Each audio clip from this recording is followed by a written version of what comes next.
come tudo. Bebe todo chimarrão antes de começar. Eu bebo todo chimarrão, come tudo. Bem isso. Eu antes dos filmes do cinema. Na propaganda já comeu toda a pipoca. Aham, bem isso. Dá pra botar essas imagens no filme. Tá pegando a gente comendo no vídeo, a gente comendo antes. Vai tudo pro vídeo, tudo pro vídeo.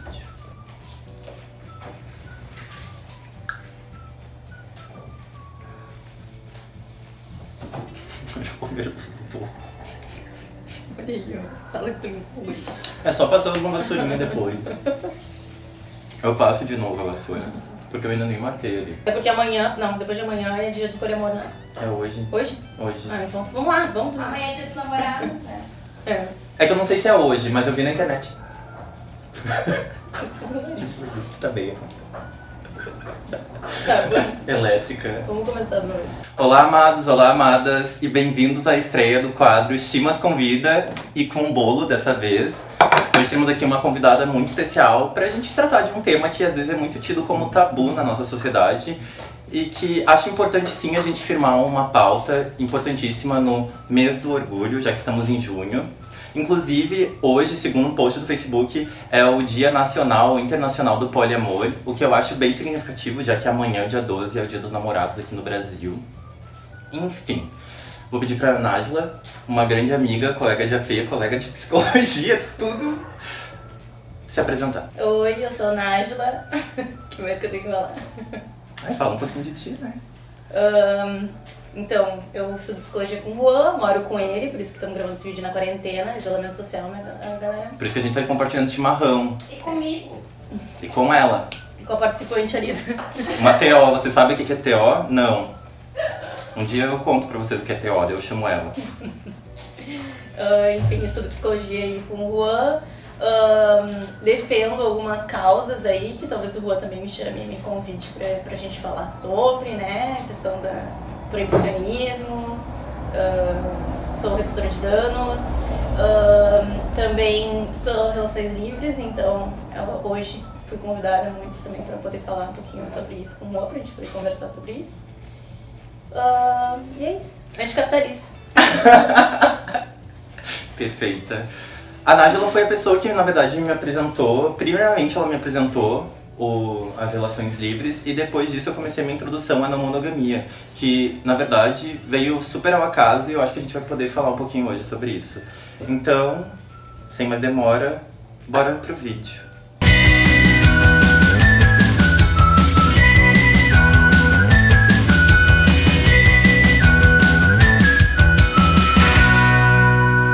Acho que a gente pode começar o vídeo de hoje, na verdade, falando da nossa trajetória em relação às relações livres e também em relação à não monogamia. O Juan faz bolo muito bem.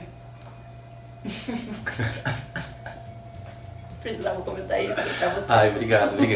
Merchan dos dotes culinários do Juan. Nem perguntei se tu terminou de tomar o teu chimarrão. Tu terminou? Não sei, pode falar. Ah, vou tomar. Tá bom, em relação à não monogamia e depois mais em relação às relações livres, é bem difícil porque a gente fica sempre repetindo relação. Acho que a Nájila pode dizer que a gente pode falar anarquia relacional, que também é um sinônimo, que, enfim, é pra deixar menos confuso. A minha trajetória com a não monogamia e depois com a anarquia relacional é bem a história de como eu também conheci a Nájila. Em 2018, eu já me sentia muito estranho nas minhas relações, porque eu sentia que tinha algo estranho que eu não sabia muito bem nomear o que era. Já sabia da existência de relacionamento aberto, já sabia o que era por cima monogamia. Mas durante uma palestra na PUC, muito interessante que a Nájila estava junto comigo, na plateia, a palestrante pegou e usou o termo "sou não monogâmica". Acho que foi algo assim. E eu fiquei tipo, nossa, o que é isso? E saindo da palestra, a Nájila pegou e disse algo tipo, eu sou não monogâmica, eu sou relações livres. E daí ela me explicou rapidamente o que era as relações livres e assim o meu mundo se abriu, assim. Parecia que eu tinha me libertado de uma amarra que eu nem sabia que eu tinha. E, enfim, eu acho que a minha trajetória é bem assim, desde cedo, lá pelos meus 12, 13 anos, eu já questionava essa questão de namoro, porque por que eu tenho que estar com uma pessoa específica, sabe? Por que o amor não pode ser livre? Tipo, isso já era algo que me tensionava, mas eu nunca tinha dado um nome pra isso.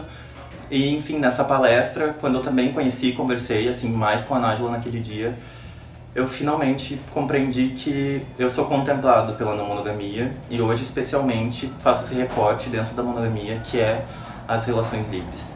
Agora eu vou pedir pra Nájila contar um pouquinho da trajetória dela. É difícil contar um pouco da minha trajetória, porque isso envolve também falar das minhas relações e eu não quero expor ninguém. Mas eu saí de uma relação monogâmica e abusiva quando eu tinha uns 20 anos. Agora tenho 25, pra quem não sabe. E comecei a ler um pouco, na verdade estava no momento de me espiritualizar e comecei a estar por dentro de algumas leituras e algumas teorias que diferenciavam amor de apego.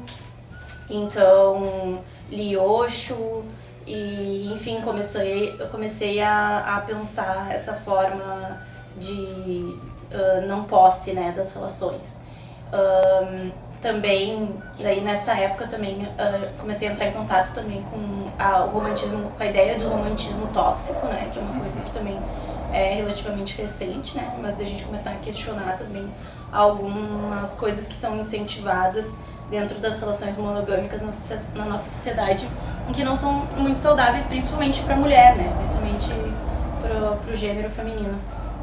E daí, depois disso, eu comecei a também me relacionar com uma pessoa que também estava um pouco nessa onda, assim, e a gente também começou daí a entrar mais na questão do anarquismo relacional mesmo, e experimentar viver isso, assim, viver profundamente uma relação, intensamente, mas continuar com aquele pensamento que a gente estava tendo antes, mas que acaba parecendo mais fácil de ter quando a pessoa tá solteira, né? Mas também tentando levar isso a um nível de filosofia mesmo, independente de se apaixonar ou não, né? Porque as pessoas às vezes têm essa ideia de que então é igual tá solteiro sempre, então tu tá solteiro sempre. Não, mas tu pode estar em uma relação, 2 relações, 3 relações, enfim, em relação, apaixonado, vivendo aquilo intensamente e comprometidamente, e seguir com essa filosofia. Então, foi aí que eu comecei a teorizar e praticar ao mesmo tempo, assim, e me desafiando do quanto eu conseguiria colocar na prática aquilo que fazia tanto sentido na teoria. Também, daí depois disso, fui numa Roda de conversa. Fui no lançamento do livro Relações Livres, que a gente também vai apresentar aqui. E esse livro, inclusive, fala sobre por que teorizar, né? Eu acho que isso, assim, a teoria... Claro que hoje a gente vive, né, essa crise da monogamia, então as pessoas estão querendo se experimentar nas suas várias formas de se relacionar, mas é importante também, é interessante também teorizar sobre isso, assim, e nomear algumas coisas, por mais que a gente não queira botar dentro de caixinhas, a nomeação também ajuda um pouco a gente a se situar, assim. Bom, enfim, acho que o vídeo de hoje é mais não mesmo uma introdução, é uma espécie de introdução ao tema, mas na verdade como um conteúdo também que pode favorecer a vocês a pensarem perguntas para nós em próximos vídeos, a produzir conteúdo também, porque aqui a Nájila está afirmando a importância de a gente teorizar sobre e que a gente tenha material sobre e que a gente converse sobre. Não monogamia, muita gente acha que não monogamia ou qualquer uma das... Já vou explicar isso. Não monogamia é um termo guarda-chuva para todas as maneiras de se relacionar que fogem à monogamia compulsória. Que a monogamia é um dos pilares estruturantes da nossa sociedade e desde cedo a gente é internalizado e ela é estruturante de quem nós somos. Então a não monogamia ou qualquer que seja a especificidade de não monogamia que a pessoa tenha, ela vai experienciar aquilo de maneira ética e como uma filosofia de vida, que aquilo é pensado, aquilo não é estático, aquilo não é enquadrado, não é dentro de caixinha. Cada pessoa sim pode se determinar como relação livre, por exemplo, porém a relação livre que eu tenho é diferente da relação livre que a Nájila tem com ela e com as pessoas do mundo. E com, enfim, tudo. Eu acho muito importante e que eu acho um tema muito interessante para vídeo é fazer essa diferenciação entre solteiro monogâmico e solteiro não monogâmico, que tem essas diferenciações e dependendo da perspectiva isso pode mudar um pouco. Hoje eu estava conversando com uma psicóloga e ela me apresentou o termo monoafetivo, que parece que é um sinônimo para monogâmico.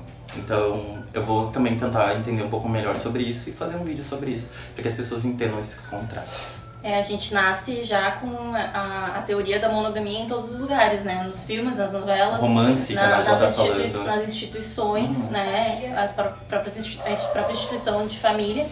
A gente cresce pensando que essa é a forma de amar, né? Esse é o formato que deve ser o amor.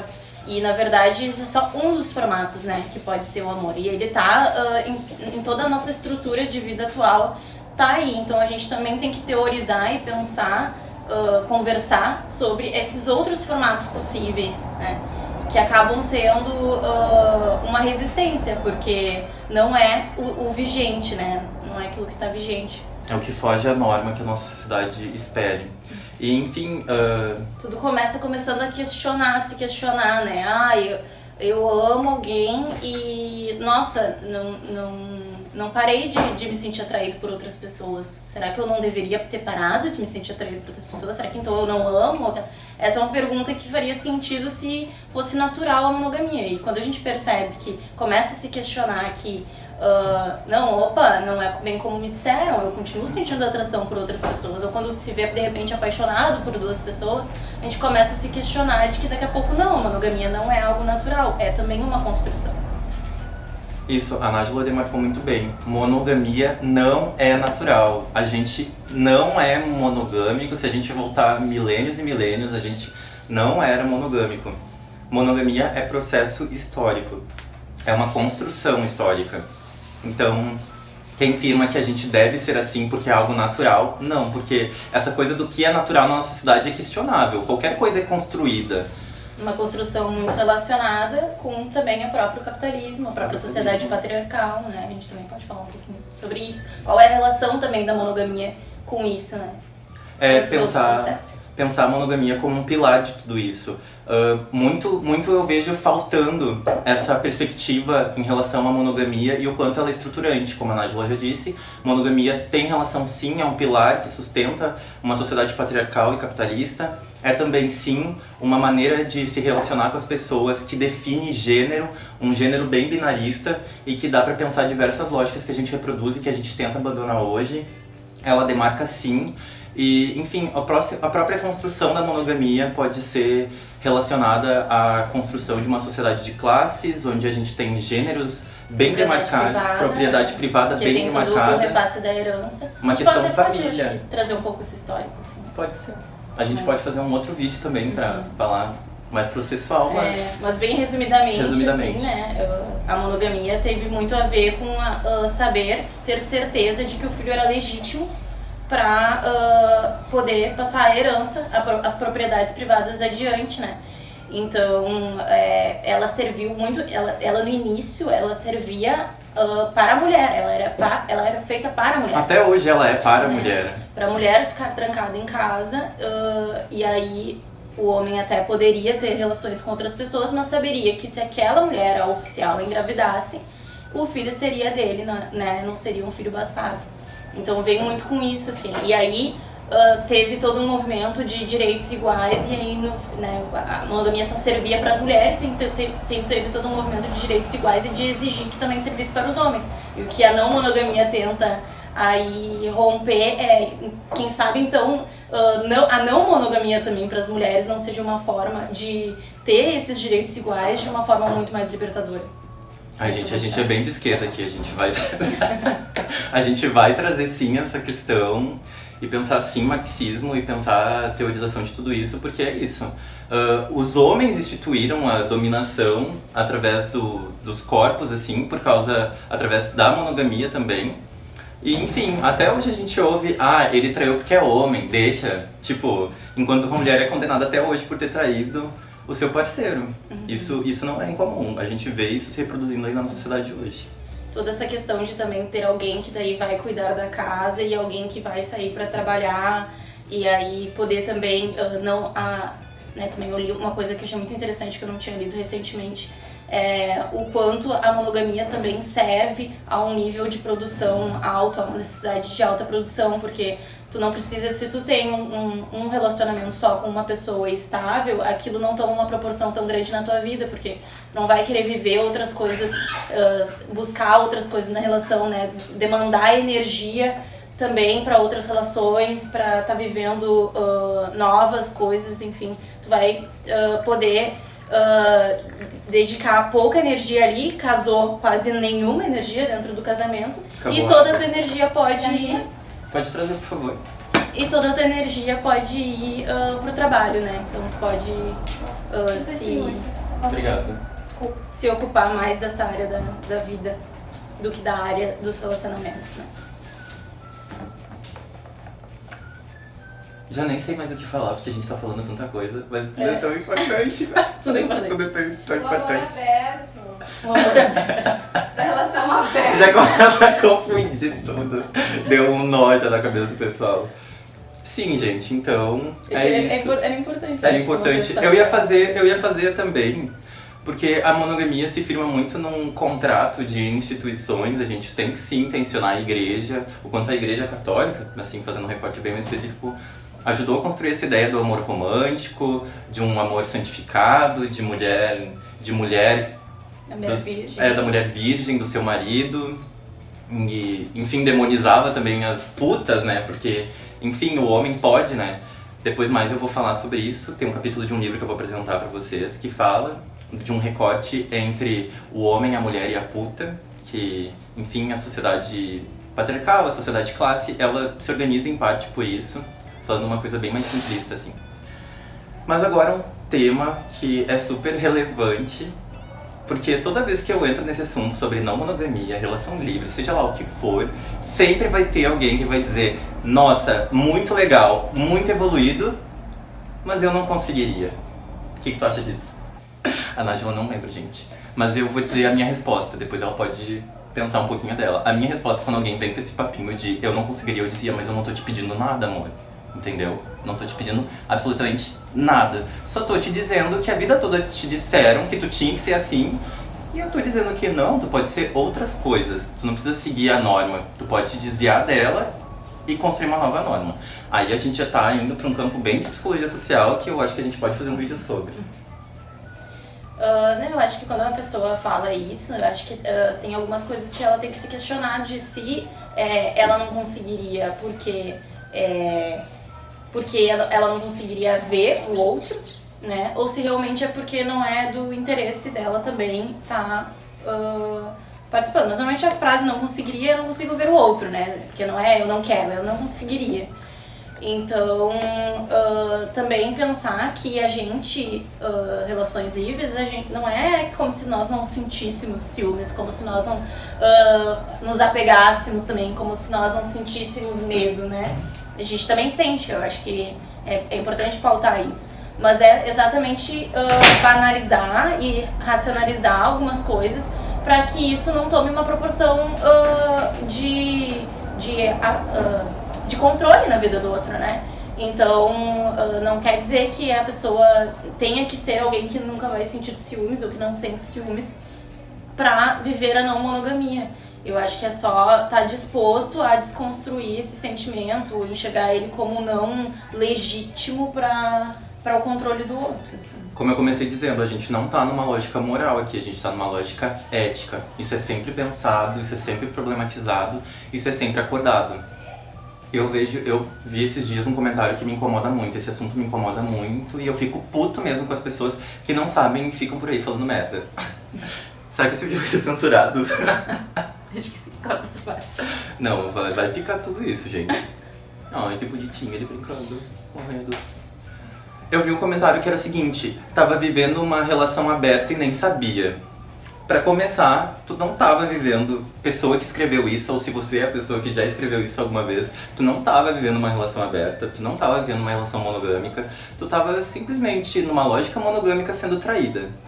E como a gente vai fazer um vídeo especial sobre crise da monogamia, eu vou pedir pra tu que tu espere esse vídeo sair, porque eu não sei que eu não posso prometer nada, mas que vai acontecer, vai.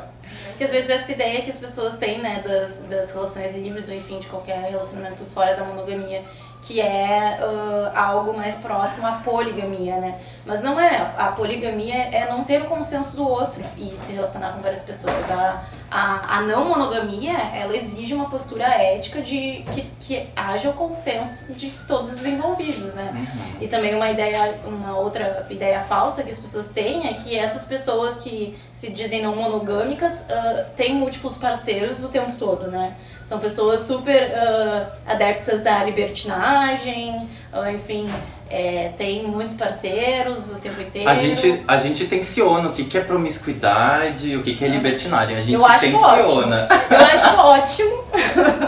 Sim, eu acho ótimo que essa pessoa que não é não monogâmica possa estar vivendo esse período de libertinagem, tendo vários parceiros pegando todo mundo. Mas nem sempre é assim. Nem sempre é isso que a pessoa que se diz não monogâmica quer. Ela pode não ser uma pessoa, ela pode ser uma pessoa super tranquila, no sentido de nem ter tantas necessidades sexuais, enfim, ou tá só com uma pessoa por um grande período de tempo, ou tá sem ficar com ninguém por um grande período de tempo. Não significa isso. Eu me dizer não monogâmica não significa quero pegar geral, né? Às vezes eu quero. E eu posso se eu quiser. Disso. A questão é a seguinte, se eu quiser, eu quero, não significa que eu vá fazer, entendeu? Eu sou livre pra decidir o que eu quero. Eu, por exemplo, não tô me relacionando com ninguém nesse momento. E eu não deixo de ser não mono. Assim como uma pessoa está solteira, ela não deixa de ser monogâmica. Não tem nada a ver uma coisa com a outra. Nada a ver uma coisa com a outra. Pessoas não monogâmicas podem ter filhos, podem viver juntas por muito tempo e só elas. Mas quem vai determinar isso sobre elas são elas mesmas. E não um cerceamento, né? Eu acho vai do quanto elas querem ou não tá vivendo outras relações, mas isso vai estar sempre aberto, porque a gente não sabe o dia de amanhã, né? A gente não pode prometer o dia de amanhã. E isso leva a um assunto muito relevante que as pessoas confundem erroneamente. Não monogamia não é sinônimo de falta de responsabilidade afetiva. A gente vivendo as relações livres, a gente pode afirmar, assim, uma coisa bem empírica de que a gente se relacionando, a gente tem extrema responsabilidade afetiva com os outros. Não ter responsabilidade afetiva é uma coisa bem ligada à monogamia, que o outro não é relevante. O que é relevante é o que eu quero, somente o que eu quero. Enquanto a gente está numa lógica de sim, o que eu quero é relevante, mas eu não vou fazer isso a qualquer custo. Isso vai ser pensado de maneira ética o tempo todo. Isso é uma filosofia de vida que está sempre em construção. Claro que tem pessoas que se dizem desse movimento para não ter responsabilidade uns com os outros, né? Pode ter gente que tá assistindo esse vídeo que vai pensar, mas eu já tive uma relação aberta com cara, ou já tive uma relação, normalmente com cara, né? Ou já tive uma relação esquerdomacho!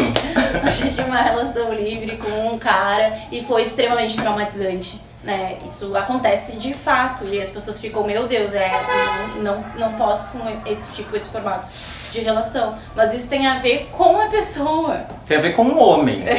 Eu sou homem, eu sei o quanto é complicado, assim. Eu sei que é complicado.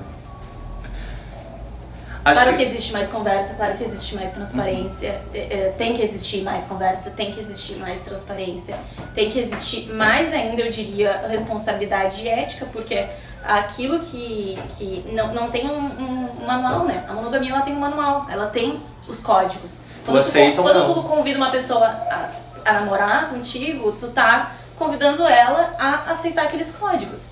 Tu tá dizendo pra ela, agora vai ser só eu e tu, agora nananana, enfim, vários códigos. E dentro das relações livres tu não vai ter esses códigos, né? Até numa relação aberta, a gente pode depois falar a diferença, tu até vai ter esses códigos, vai ter alguns códigos também, mas numa relação livre tu não vai ter esses códigos, então esses códigos eles têm que estar o tempo inteiro sendo pensados, todas as tuas vontades têm que o tempo inteiro estar sendo avaliadas, pensadas, dialogadas com o outro, para que possa haver sim cuidado, liberdade e cuidado. Bom, eu acho que a gente tem falado, mas agora eu vou fazer uma coisa bem didáticazinha, assim. Nessa palma da mão, a gente tem a monogamia e nessa palma da mão a gente tem a não monogamia contemporânea. Dentro da não monogamia contemporânea, esse termo guarda-chuva que eu já comentei antes, nós podemos pensar swing, nós podemos pensar poliamor, relação livre, anarquia relacional ou relação livre. Nós podemos pensar diferentes formas que... Relacionamento aberto. Tudo isso que foge à não monogamia. Só que é claro, foge à monogamia. Isso, foge à monogamia. Obrigado. Isso tudo, sim, são categorias que a gente cria, mas não são categorias estritas. Não Estanques, são né? estanques, elas são infinitas, elas nunca param o debate. Cada pessoa vai ter o seu poliamor específico, cada pessoa vai ter o seu relacionamento aberto específico, cada pessoa, relação livre, vai ter as suas relações e a sua maneira de lidar com isso. Isso não significa que a gente é evoluído, que a gente está pronto, que a gente é perfeito, que a gente transcendeu, não tem nada a ver com isso. A gente só está se transcendentes. A gente só tá se propondo a viver diferente do que a Nájila nomeou muito bem, da cartilha monogâmica que nos obrigaram a seguir, que a gente tá afirmando várias vezes aqui nesse vídeo que não funciona, é construído e é problemático. Porque outra coisa que eu acho muito relevante é pensar monogamia e violência de gênero. Isso eu acho um debate muito interessante, porque eu já vi muito debate sobre violência de gênero. Em violência de gênero eu quero fazer um debate específico com mulheres.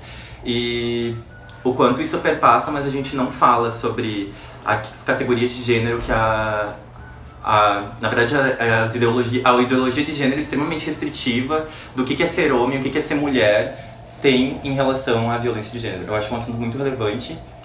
E voltando ao eu não tô te pedindo nada, porque tu não conseguiria,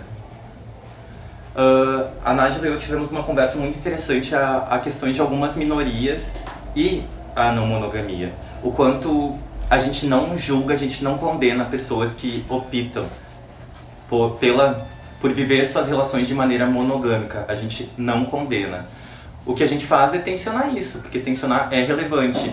Acho um recorte muito legal que eu estava conversando com uma amiga minha, um beijo, Kathleen, e a Nájila trouxe uma história de quando ela viajou para Cuba. Acho que a gente pode fazer um vídeo sobre a viagem da Nájila para Cuba, antes da pandemia, né? Uhum. Que enfim, né? Enfim, né, amiga? Enfim, que viagem, né? Saudades. Um recorte muito bacana para pensar pessoas LGBT+, e também mulheres negras. Um recorte muito específico de populações específicas em que pensar relações monogâmicas para elas firmarem um local social é muito relevante também. Aqui a gente aqui não se limita. Se eu ver uma pessoa dessas minorias só firmando esse lugar como se monogamia fosse natural, eu vou sim questionar. Mas eu jamais vou questionar elas tentarem questionar essa maneira de viver, porque elas também são legítimas. Também é um discurso legítimo. Outras pessoas podem não querer se apropriar disso, mas eu acho uma falta de respeito a gente deslegitimar essas pessoas que tentam firmar essa posição monogâmica. A gente não deve deslegitimar isso, nunca.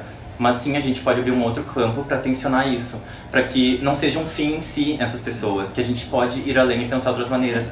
Mas sim, pensando na comunidade LGBTQIA+, e na população de mulheres negras, acho bem relevante sim a gente pensar o quanto a monogamia, as relações monogâmicas também fazem um papel relevante para afirmar socialmente. Na não monogamia a gente questiona muito, por exemplo, um exemplo vai ficar um pouco mais literal, assim, mais material. Quando a gente na não monogamia a gente questiona, às vezes, algumas necessidades que se tem na cartilha de, por exemplo, apresentar essa pessoa, né, o seu companheiro ou companheira heteronormativa, normalmente numa relação heteronormativa, apresentar essa pessoa para a família, né, como uma norma também. Bom, agora estou namorando, então agora preciso te apresentar para minha família, tu precisa me apresentar para sua família. Enfim, isso faz parte da cartilha, né. Vamos, né, quando tiver casamento de alguém na família, quando tiver aniversário de alguém, preciso te levar. Se eu estiver sozinha, vão perguntar, inclusive, cadê o fulano?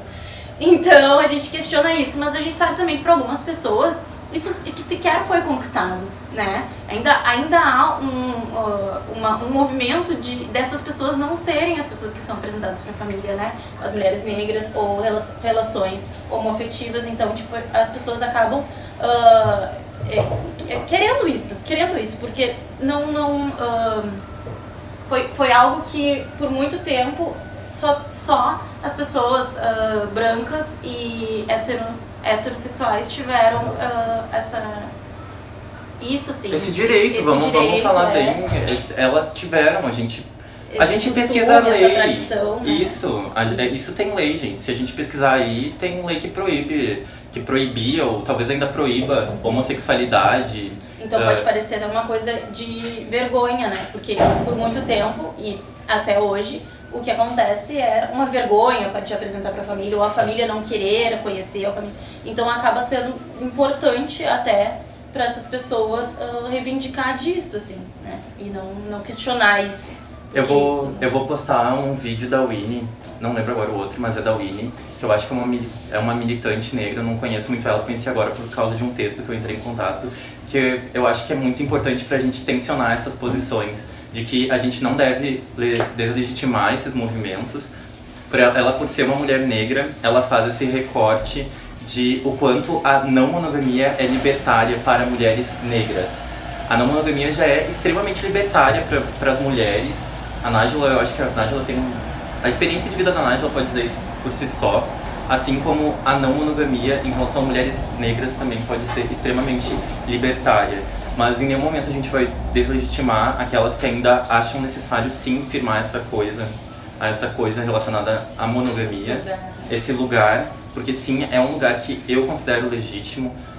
É o recorte do recorte do recorte. Isso é perpassado por relações étnico-raciais, é perpassado por debates sobre gênero, é perpassado sobre debates sobre a comunidade LGBTQIA+, mas, enfim, eu acho que a gente tem que se tensionar e pensar muito bem nisso, porque quem é privilegiado, quem tem direito na nossa sociedade, em última instância, até hoje, são as pessoas cis, heteronormativas, brancas. A gente pauta isso e é ponto. Não, tipo, quem discordar é fascista. Gente, nós já estamos encaminhando pro final, esse vídeo vai estar gigantesco, espero que vocês assistam, que vocês se interessem, que vocês comentem, vocês deixem o like e se inscrevam no canal. Eu vou deixar também as redes sociais da Nájila para quem quiser entrar em contato.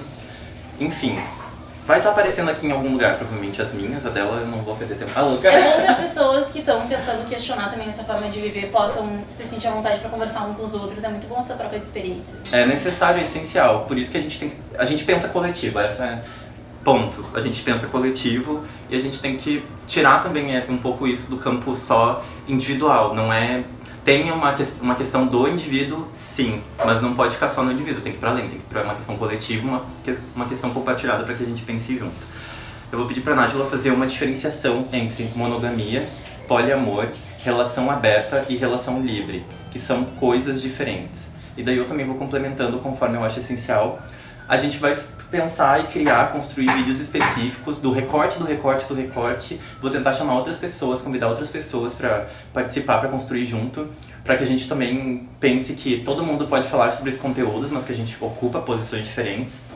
Para pensar isso, então, contemplando sim o local de fala, porque cada um tem o seu, né, gente?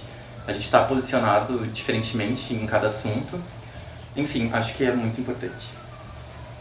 A monogamia a gente já falou bastante, né? E é o que todo mundo conhece. É isso aí. Isso que vocês veem na TV, em todo lugar, é a monogamia. A história de amor, o triângulo amoroso que se dá pra ficar com uma pessoa no final. Tudo aquilo que tu acha que é o natural.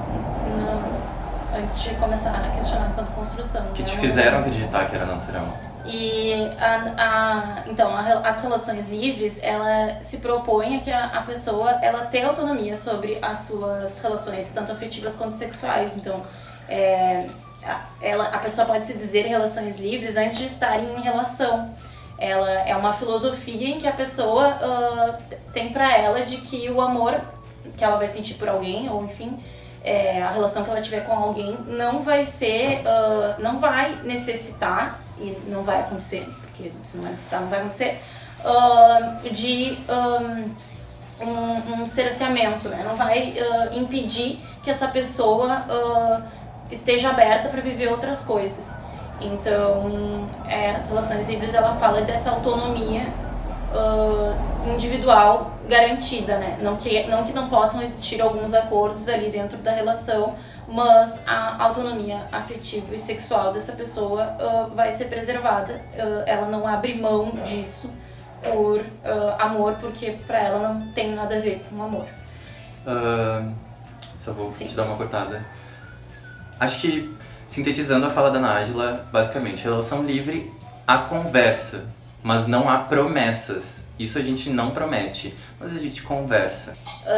Já as relações abertas, então tem a lógica monogâmica ainda muito inserida, né? Existe um casal central e essa abertura ela parte do casal. Normalmente as pessoas que têm uma relação aberta elas já são um casal relação fechada, são monogâmicos e aí resolvem abrir. Isso é mais normal, né? Que não existam outras configurações. Mas eu acho que essa configuração ela é bem ilustrativa porque mostra existe uma lógica monogâmica ali entre o casal, existe uma hierarquização, né? Que nas relações livres a gente busca não hierarquizar, não quer dizer que uma pessoa não vai estar mais importante ou não. Anarquismo relacional. Não vai estar mais. Não quer dizer que a pessoa não vai. Nas relações livres não quer dizer que nenhuma pessoa vai ser mais importante na vida do outro. Vai ter momentos que, sim, essa importância existe. Mas a hierarquia ela não está prometida, né? Como eu falou, não existe uma promessa dessa hierarquia estancada, né? Porque não tem como saber as coisas da vida. Seria uma falsa segurança, assim. Que nas relações. No relacionamento aberto, existe essa promessa, existe essa... nós somos abertos, nós pode ir até aqui. Então tem, às vezes, eles combinam daí a regra. Às vezes só pode beijar, às vezes pode transar mais só uma vez, não pode se apaixonar, enfim, coisas assim. Como se tudo isso fosse algo que... Até ao se apaixonar, como se fosse algo, tipo... Controlável. Você não pode se apaixonar, como se isso fosse controlável. Então tem um certo controle ali, né? Eu vou falar só mais um recorte. Eu acho muito interessante trazer um recorte de gênero pra gente pensar dominação mesmo, como eu já falei lá na questão da violência de gênero. Muitos de vocês devem conhecer aquela história, aquele fetiche em relação a duas mulheres se pegando. A gente sabe. Muita gente tem relacionamento aberto em que é o cara que permite que a namorada dele fique com outras mulheres. Bem especificamente. Bem comum. É bem comum. Vocês devem conhecer isso. Agora, quando é o contrário, não. Daí a gente já tá entrando num campo que não se questiona. Não se questiona por que essa mulher não pode ficar com quem ela quer. Ou assim, os dois, é um casal heteronormativo e os dois podem ficar com mulheres. Isso. Né? Então também. Tipo, enfim, né? A gente jogou aí o debate. A gente só tá jogando. Poliamor. E poliamor, então, eu acho que poliamor é a classificação que tem mais variáveis aí, porque a palavra poliamor simplesmente significa que existe mais de duas pessoas em relação amorosa, né? Envolvimento amoroso. E aí pode ser um trisal ou um quadrisal, enfim, e aí depende de como que esse poliamor pode ser aberto, esse poliamor pode ser livre ou esse poliamor pode ser fechado, pode ser um trisal fechado. Acho que é isso. Poliamor muitas vezes aparece como um sinônimo de não monogamia. A gente fala muito não monogamia. Se em algum momento a gente falar NM ou falar não mono, é a mesma coisa que não monogamia. Assim como mono é monogamia. Às vezes poliamor aparece muito como sinônimo de não monogamia, mas são coisas diferentes. Poliamor é não monogamia, mas não monogamia não é poliamor, são coisas diferentes. Não monogamia, eu vou pautar várias vezes, é um termo guarda-chuva para todas as configurações que fogem à monogamia compulsória. Ponto. Poliamor é uma espécie de categorização, lembrando que é uma categoria não fechada, mas há uma especificidade de pessoas em relação e que isso é sempre acordado. Acho que era isso que a gente tinha pra falar, né? A gente falou bastante coisa. Dentre todas essas, eu acho que a Relações Livres é aquela que se propõe a quebrar mais com a lógica monogâmica, né? Porque as outras, apesar disso, podem ainda ter muito da lógica monogâmica dentro. Apesar de não ser aquela coisa duas pessoas só ficando entre elas, ainda tem algumas coisas que fazem parte da lógica monogâmica. Então, por exemplo, essa questão da hierarquização, ou essa questão do limite, né? O próprio poliamor fechado tem muito da monogamia. Pode ter até muito ainda do romantismo, até inclusive, dentro dessas outras categorias, essas outras classificações. Mas a Relações Livres é aquela que se propõe a romper, de fato, com tudo isso, assim, né? Acho muito importante demarcar... até esqueci o que eu ia falar. Esqueci, mas era algo nesse sentido, deixa eu lembrar. Esqueci mesmo. Deixa eu ver se eu lembro. Você falou da conversão? Uma coisa assim que tá escrito aí. Não. Ai, eu esqueci real, amiga. Deixa eu ficar lembrando pra ver o que é. Mas era algo bem relevante. Ah, lembrei. Ah, eu sempre esqueço daí volta. Como vocês podem ter visto aqui, a gente não... Ai, agora eu vou entrar num ponto, gente, que assim...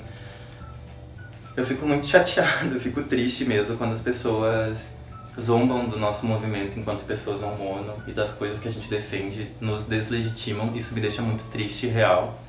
Eu vi muitas pessoas falando já, lá vem os críticos da monogamia. Sim, nós somos críticos da monogamia, mas como eu disse, a gente não deslegitima tal coisa, a gente quer acabar com essa ideia de que monogamia é natural. Sim, a gente quer apresentar também uma outra visão sobre monogamia que nunca te falaram, te apresentaram a cartilha do que tu deve seguir, mas nunca te contaram o que estava por trás. E acho que a gente apresentou muito bem que a gente tem crítica, sim, sobre a não monogamia também. A gente critica as formas das relações. Não é algo fechado em si, como a Nájila falou. Não é algo que tem um fim. Ela trouxe uma palavra bonitinha que eu até esqueci, mas era muito linda. Vocês entenderam o que eu quis dizer? A gente também questiona relações livres o tempo todo, a gente questiona. Porque assim, não é algo acabado, não é algo que se acaba, é algo que se transforma o tempo todo e constantemente. A gente tem sim, eu tenho, a Nájila tem, todo mundo tem uma questão estruturante em relação à monogamia. Isso está internalizado nas nossas lógicas e a gente às vezes não percebe. Uma coisa que eu até disse pra Nájila, do quanto é tão absurdo, o quanto isso está internalizado na gente, é quando a Nájila ou eu, pra gente dizer o quanto a gente ama uma pessoa e essa pessoa é monogâmica, a gente já chega a falar: a gente te ama tanto que a gente até já pensou em ter um relacionamento monogâmico contigo. Pra tentar expor em palavras o quanto a gente ama essa pessoa e o quanto essa lógica monogâmica do como provar o amor monogâmico sendo não monogâmico também é difícil. Eu acho isso um recorte muito especial, assim, e algo pra se problematizar. Então é isso, eu já vou deixando beijinhos empáticos e afáveis pra vocês. Tchau, tchau. E antes, eu e a Nájila vamos apresentar alguns livros pra vocês que quiserem entender um pouco mais do assunto e pesquisar por si só. Podem chamar a gente pra conversar, a gente libera os materiais. Vamos falar que a gente tem que conversar sim, gente. Como eu acabei de afirmar, a gente é crítico da monogamia, a gente é crítico da não monogamia, a gente é crítico do mundo, né? Enfim, né? A gente nunca para de criticar, mas não critica por mal, critica pra transformação, pra mudança. É isso, amor. O primeiro livro que a Nájila já trouxe aqui no início do nosso vídeo é Relações Livres, uma introdução, que foi escrito por pessoas de um coletivo RLI. RLI é... Relações Livres. RLI é a abreviação de Relações Livres e eu acho ele um livro muito especial, muito curtinho pra se ler, tranquilo, fácil, direto. Ele teoriza muito bem diversas coisas que a gente vai sim usar como base para conteúdo. Ele traz vivências de pessoas, inclusive através desse livro aqui, eu pensei que para ficar algo bem legal e quando a gente for falar de outras relações, quando a gente for falar de relações que fogem à monogamia, acho legal eu ir atrás de pessoas que eu conheço que experienciam isso e falar da visão delas sobre isso que elas vivem. Acho muito bom essa ideia. E eu lembrei que eu fui numa palestra, recentemente não, eu fui numa palestra no final do ano passado, organizada pelo pessoal do PET, Psicologia da PUC, em que uma das convidadas que foi falar sobre a não monogamia, ela trouxe algo bem especial, que foi ela de trazer que ela é relações livres e que ela é assexual. Para ela, se relacionar sexualmente com pessoas não é muito relevante, mas que a questão afetiva dela é sim o que é relevante. Ou seja, a questão da promiscuidade sexual, como a Nájila falou, promiscuidade sexual, a gente vai tentar problematizar ainda mais essa palavra, esse termo, e o que ele carrega. Bom, é que simplesmente eu posso transar com quem eu quiser, sim.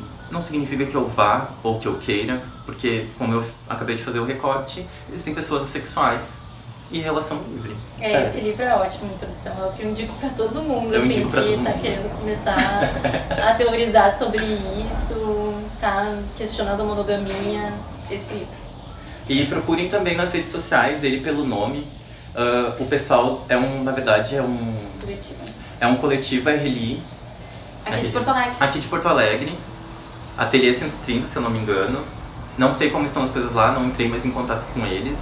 Mas acho bem legal pra gente firmar parcerias e conversa com eles. Eles organizam rodas de conversa, eles organizam até festas, enfim, organizam várias coisas que eu acho que são importantes pra debater e também criar essa identidade, assim. E aí esse aqui também é um outro livro que a gente vai indicar, que é Ética do Amor Livre, né? Um livro já mais antigo, um livro escrito por duas estadunidenses e que também, já bem mais grossinho, né, gente?